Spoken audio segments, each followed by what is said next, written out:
ये एंट्रीज कर दो और ये काम आज ही होना चाहिए। सर मैं ये कल कर दूं, आज तो वैसे भी ऑफ हो गया है। नहीं नहीं, मैं ही कर लेता हूँ, आप छुट्टी करें, लंबी छुट्टी, ठीक है? नहीं नहीं नहीं नहीं सर, मैं कर देता हूँ, मैं थोड़ी देर बाद चला जाऊंगा। काम पूरा करके ही जाना। जी बेहतर है मामूली सा किलर और एटीट्यूड बॉस वाले।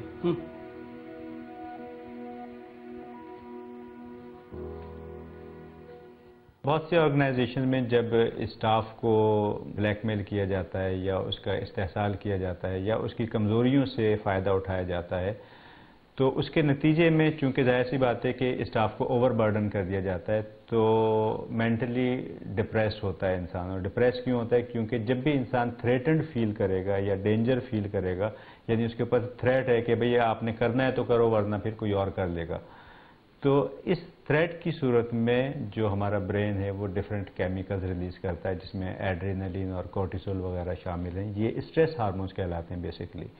इसके नतीजे में स्ट्रेस लेवल हाई होगा। अब जब इंसान अपने स्ट्रेस को कंट्रोल नहीं कर सकेगा, मैनेज नहीं कर सकेगा, तो फिर उसके नतीजे में आगे जाके ब्लड प्रेशर का शिकार होता है, आगे जाके इंसान को जो है डायबिटीज़ होना शुरू हो जाता है और मेंटली फिर इंसान डिस्टर्ब होना शुरू हो जाता है। आबिद, कल तुझे तेरे अब्बा ने फ़ोन करके बुलाया था, क्या हुआ? खैरियत? अबे हाँ यार, चीज़ वाले चाचा नहीं अपने, हाँ, उन्होंने कल अब्बा को कॉल करके शिकायत कर दी। बोल रहे थे कि तुम्हारे बच्चे भाई गली में से गुंडागर्दी करते हैं और गली की औरतों को छेड़ते हैं। अच्छा, फिर? मेरे अब्बा ने घर बुलाया, जलील किया और बोल रहे थे कि तुम्हारी स्टडी कंप्लीट हो गई है तो अभी अपनी जॉब का बंदोबस्त करो। अरे मेरे अब्बा का भी यही हाल है, लेकिन मेरी माँ का मुझे सपोर्ट है। लेकिन आजकल इतनी टेंशन नहीं होती नौकरी की। अरे वो देख चंपू आ रहा है, चला इसकी लेते हैं। अरे चंपू मियाँ, रुकिए, कहाँ जा रहे हैं? घर जा रहा हूँ। अरे चंपू मियाँ, आप तो ना सलाम ना दुआ। बस मैं जरा जल्दी में था। अरे हमें भी बुलाओ, भाभी के हाथ की चाय पिए।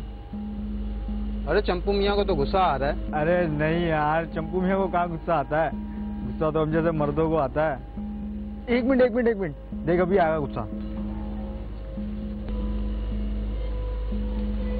ये देख, अब लग रहा ना असल मर्द हमारे जैसा। खबरदार, ऐसा सोचना भी नहीं। जाओ यहाँ से, निकलो, चलो चल निकलो। और हाँ, हम लोग आएंगे कभी चाय वाय पीने के लिए, सही है? चल। अपने सराउंडिंग में हम देखते हैं बहुत से लोग, जैसा कि हमने इस स्टोरी में भी देखा कि कोई कुछ भी कहता रहे तो खामोशी से गुजर जाएंगे या दूसरों के हाथों बेवकूफ़ बनते रहेंगे, रिटेलिएट नहीं करेंगे। तो बेसिकली ऐसे लोगों को जब हम एनालाइज करते हैं तो पता ये चलता है कि पास में, उनके बचपन में कभी ना कभी ऐसी चीज़ें होती हैं, बुरी तरह से उन्हें ह्यूमिलिएट किया जाता है, उनकी पर्सनैलिटी डिस्टॉर्ट कर दी जाती है, जिनकी वजह से उनके अंदर ये बिहेवियर डेवलप होता है कि वो एज ए शाई पर्सनैलिटी और इंट्रोवर्ट के तौर पे सोसाइटी में सामने आते हैं। यानी ऐसे लोगों के अंदर कॉन्फिडेंस की बहुत ज़्यादा कमी होती है। ऐसे लोगों को मतलब अपने हक के लिए जो है वो बात नहीं कर सकते, और चाहे वो कंपनी हो, सोसाइटी हो, फैमिली हो, वो एक सप्रेस्ड पर्सनैलिटी के तौर पे ही उनको देखा जा सकता है।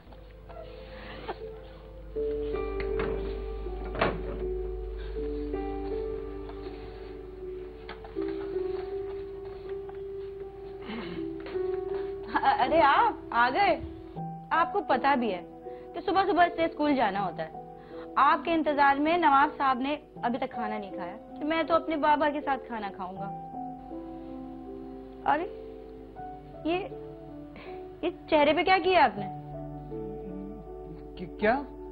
अरे ये कहाँ से चेहरे पे काले पोत आए? वो भाई खराब हो गई थी रास्ते में, तो उसी से शायद लग गई है। कहने को एक बच्चे के बाप हो गए आप, लेकिन खुद की हरकतें बच्चों से भी बदतर हैं। अच्छा आप जाएं, मुंह हाथ धो लें, मैं आपके लिए खाना लगाती हूँ। तुम्हारे पास जितने भी पैसे हैं दे दो, वरना मैं गोली मार दूंगा। मेरे पास पैसे नहीं हैं। तो मैं गोली मार दूंगा। नहीं, गोली मत मारना, गोली मत मारना। मैंने पापा को मार दिया। ये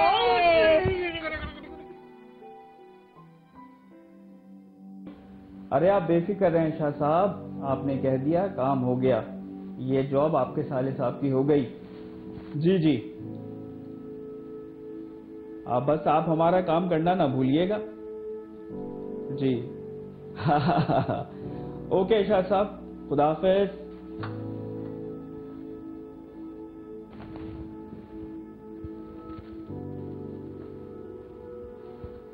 अपना आज तक का जाके फाइनेंस से हिसाब कर लो। हिसाब कर लो सर, मैं कुछ समझा नहीं। एक तो हर बात तुम्हें एक्सप्लेन करनी पड़ती है। हिसाब कर लो मतलब आज यहाँ तुम्हारा आखिरी दिन है, अब तुम कहीं और नौकरी देख लो। मगर सर अब इस तरह कैसे कर सकते हैं मेरे साथ? अच्छा, अब तू मुझे बताएगा कि क्या करना है किसके साथ।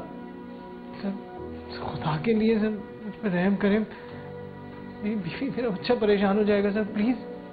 मैंने कोई ठेका नहीं लिया है, अब तुम जाओ, मुझे और भी बहुत से काम है।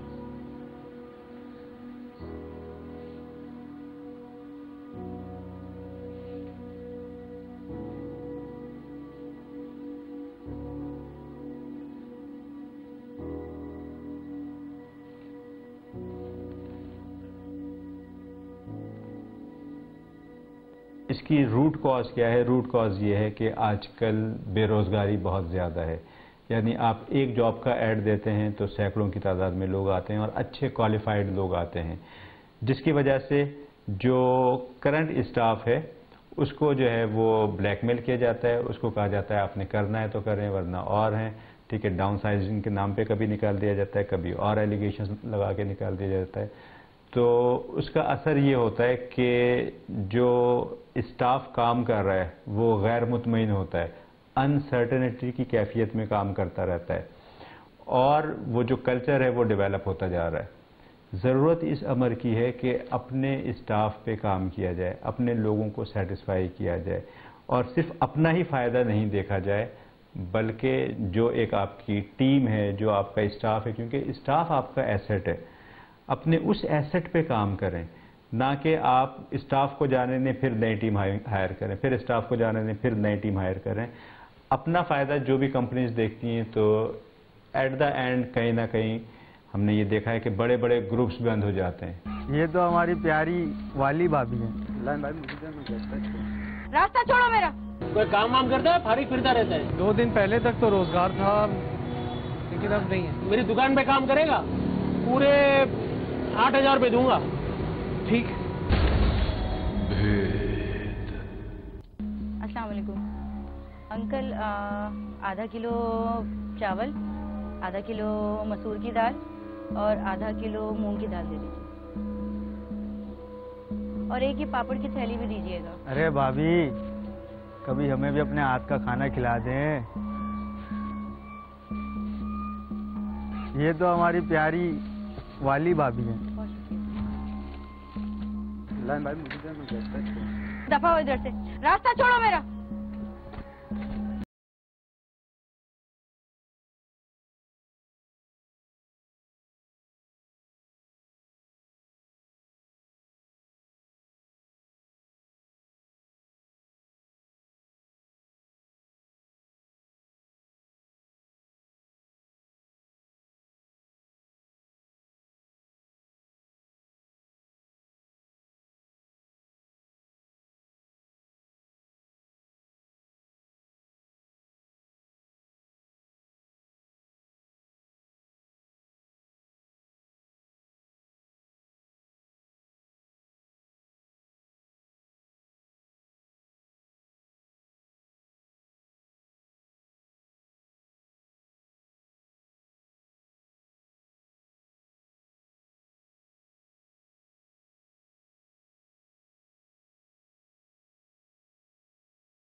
भाई साहब एक मिनट कहाँ लेके जाना है? मैं लेके चलता हूँ, चल कहाँ लेके?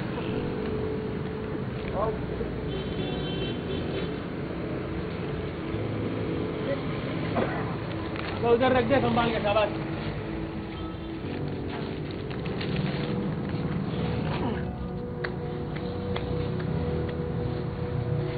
बात सुन, तू कौन है? नया है क्या? तेरे को पहले कभी इधर देखा नहीं है? वो मैं तो इनकी मदद के लिए आया था, इनसे बोरी गिर गई थी। कोई काम वाम करता है? फारिग फिरता रहता है? 2 दिन पहले तक तो रोजगार था, लेकिन अब नहीं है। बेरोजगार है? मेरी दुकान पे काम करेगा? पूरे 8,000 रुपये दूंगा। 8,000 तो बहुत कम है। मैं पहले जहाँ जॉब करता था वो मुझे 20,000 देते हैं। ए भाई, बेरोजगार है, अल्लाह का शुक्र अदा कर, जो काम मिला उसको पकड़। ठीक, चल शाबाश, बोरिया उठा, जल्दी जल्दी इसको ले जाओ, बताओ इसको काम, अंदर रखो गोडाउन में, शाबाश।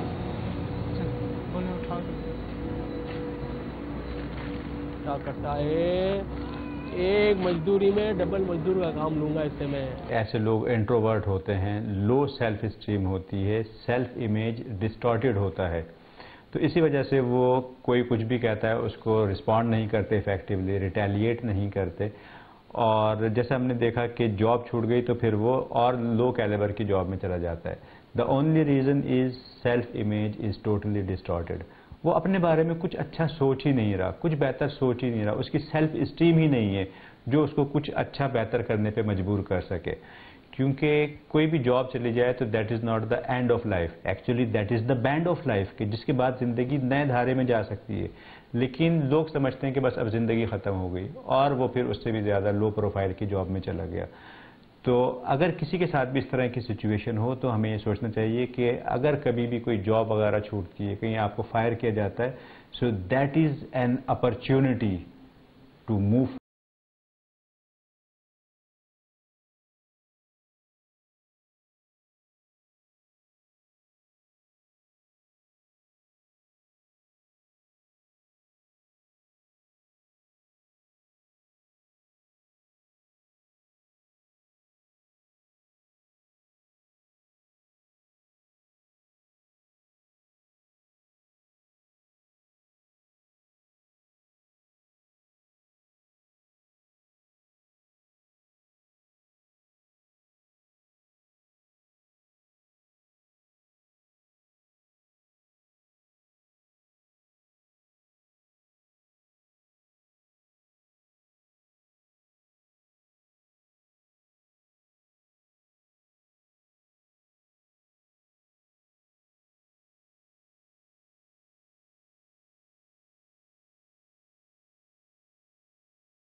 चोरी करके चुकाएगा है? कैसी चोरी? 10 बोरियों का ऑर्डर था, 9 बोरियां भी मिली है मेरे को।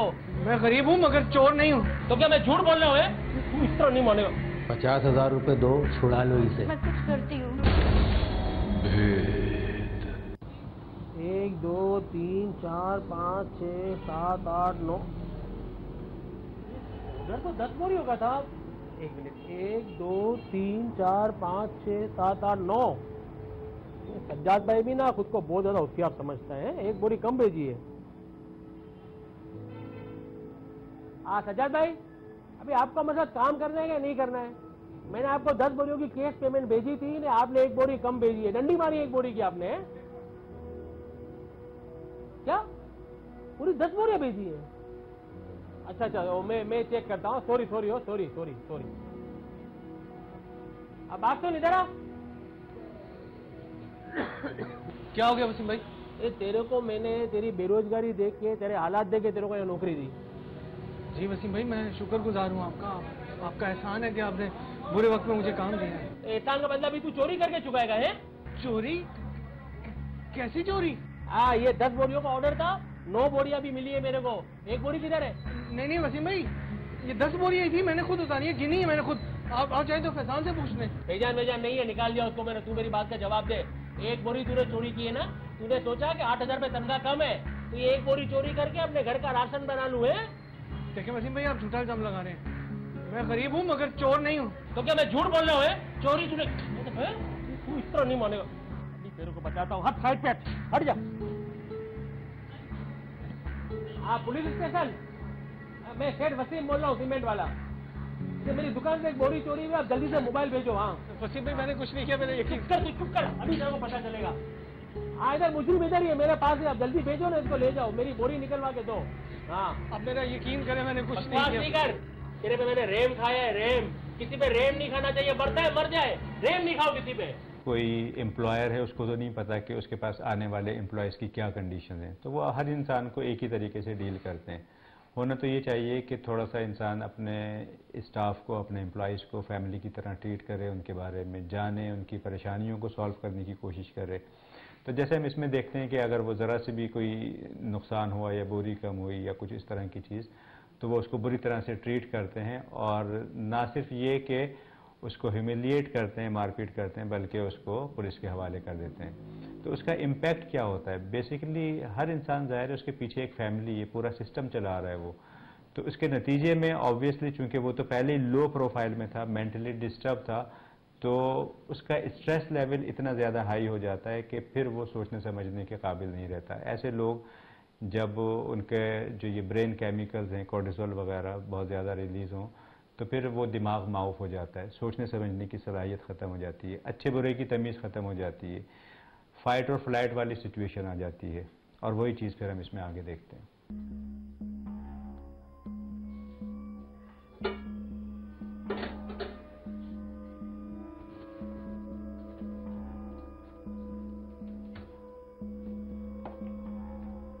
मम्मा, मुझे भूख लग रही है, पापा कब आएंगे? मेरी जान, पापा जल्दी आएंगे। और तुम्हें पता है, वो आज राशन भी लेकर आएंगे। फिर मैं अपने प्यारे बेटे को मजेदार अच्छा सा खाना बना के खिलाऊंगी। बस मेरी जान, थोड़ा सा सब्र कर ले।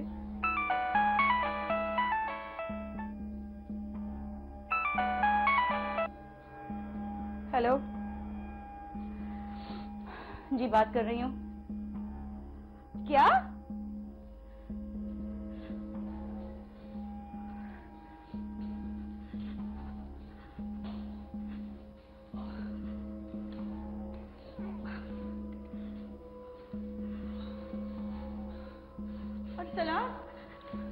अरसलान, ये क्या हो गया आपको?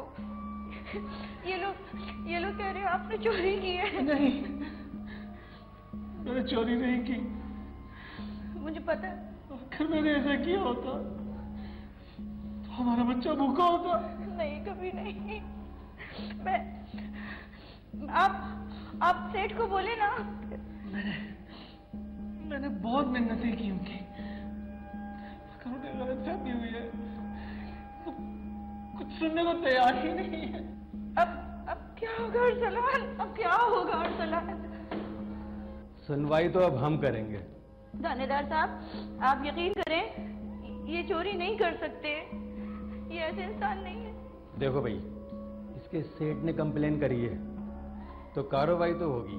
नहीं, आप यकीन करें, बहुत शरीफ इंसान है, ये कभी भी चोरी नहीं कर सकते। एक रास्ता है। क्या? 50,000 रुपए दो और छुड़ा लो इसे। 50,000? ये इतनी सारी रकम हम कहाँ से लाएंगे? तो ठीक है, सड़ने दो इसे यहीं। कोर्ट कचहरी लगेगी, महीनों लगेंगे, सालों भी लग सकते हैं। नहीं, आप परेशान ना हो, मैं हूं ना, मैं कुछ करती हूँ।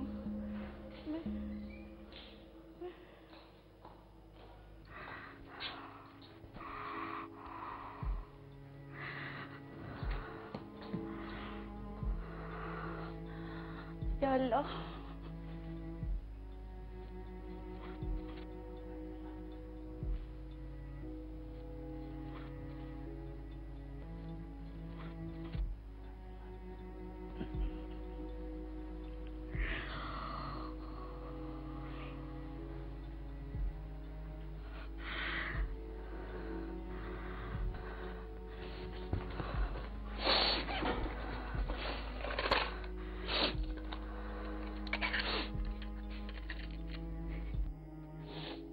कितने प्यार से बनवाई थी ये अरसलान ने मेरे लिए,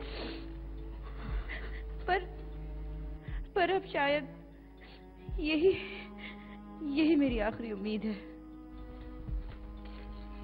मम्मा, हम लोग कल के शादी में जा रहे हैं। अब मैं तुम्हें क्या बताऊं बेटा कि कैसी आजमाइश में हैं हम।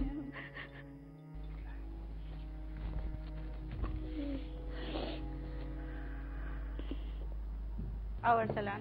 मम्मा, फैरन लाने तो भूल ही गई। आज आप ये खा लो, कल मैं आपको अच्छा सा खाना नहीं, बनाऊंगी। मुझे ये नहीं खाना। तेरे पास जो माल है वो निकाल, पैसे दे वरना गोली मार दूंगा। तुम चाह रहा मैं तुम्हें मार दूंगा। दुश दुश। पापा, आपको ये किसने मारा है? आओ अरसलान। मम्मा, फैरन लाने तो भूल ही गई। बेटा, आज आप ये खा लो, कल मैं आपको अच्छा सा खाना नहीं, बनाऊंगी। मुझे ये नहीं खाना। बेटा आज खा लो। मैं बोला था मुझे नहीं खाना। बेटा प्यारे बच्चे जिद नहीं करते। नहीं, मुझे अच्छा खाना खाना है, ये नहीं खाना। मैंने कहा ना, खा लो ये। नहीं खाना। कितना बदनसीब बाप होगा। इसकी ख्वाहिशें तो दूर, इसकी जरूरतें भी पूरी नहीं कर सकते। अरे कैसी बातें कर रहे हैं आप, बुरा वक्त है, इंशाल्लाह टल जाएगा। और मेरी वजह से जो वक्त तुम लोगों ने गुजारा। अरे मैंने कहा ना बुरा वक्त है, इंशाल्लाह गुजर जाएगा। और देखें ये भी तो अल्लाह का कितना करम है कि आप खैरियत से घर आ गए। लेकिन किस कीमत पे? कितनी चाहत से तुमने फरमाइश की थी कि अरसलान शादी की सालगिरह पे मुझे सोने की बालियां बना कर देना। मेरी वजह से। अरे आपकी वजह से नहीं, आपके लिए। अरे आप हैं तो ये सारी चीजें फिर आ जाएंगी। और आपको पता है सबसे ज्यादा ना मुझे आमिर की बातों ने परेशान कर रखा था। बाबा कहाँ हैं, बाबा कहाँ हैं।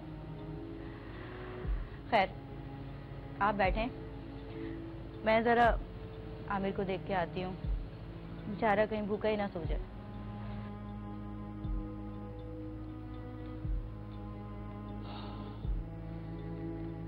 मैं अपने बच्चे को ऐसे नहीं देख सकता।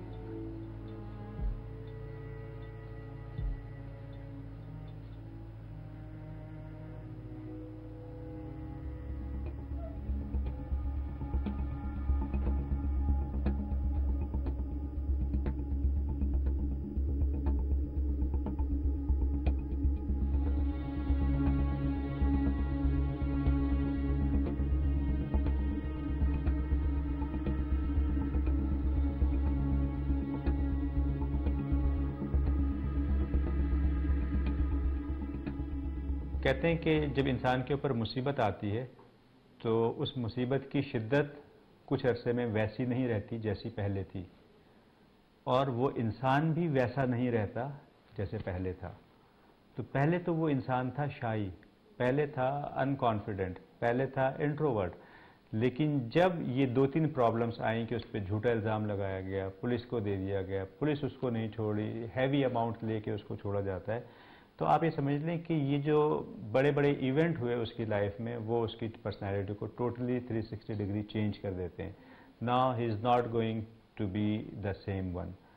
ठीक है, अब चूंकि पर्सनैलिटी चेंज हो चुकी है, उसकी पूरी पर्सनैलिटी में यानी वो क्रिमिनल एक्टिविटी परफॉर्म हुई, I would say criminal activity के उसको रिश्वत मांगी जा रही है, ये क्रिमिनल एक्टिविटी है। तो अब ऐसे लोगों के अंदर से डर और खौफ निकल जाता है, और वो भी उस हद तक जो एटलीस्ट उनके साथ हुआ या उससे बियॉन्ड जाने के लिए तैयार रहते हैं।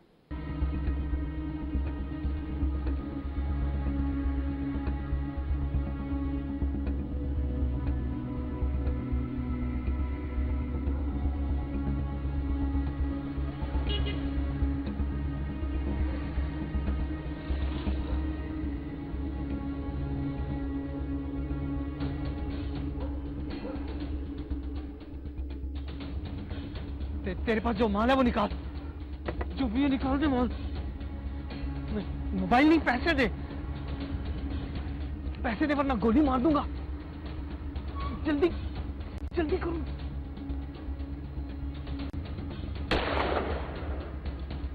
ये तो प्लान का हिस्सा ही नहीं था।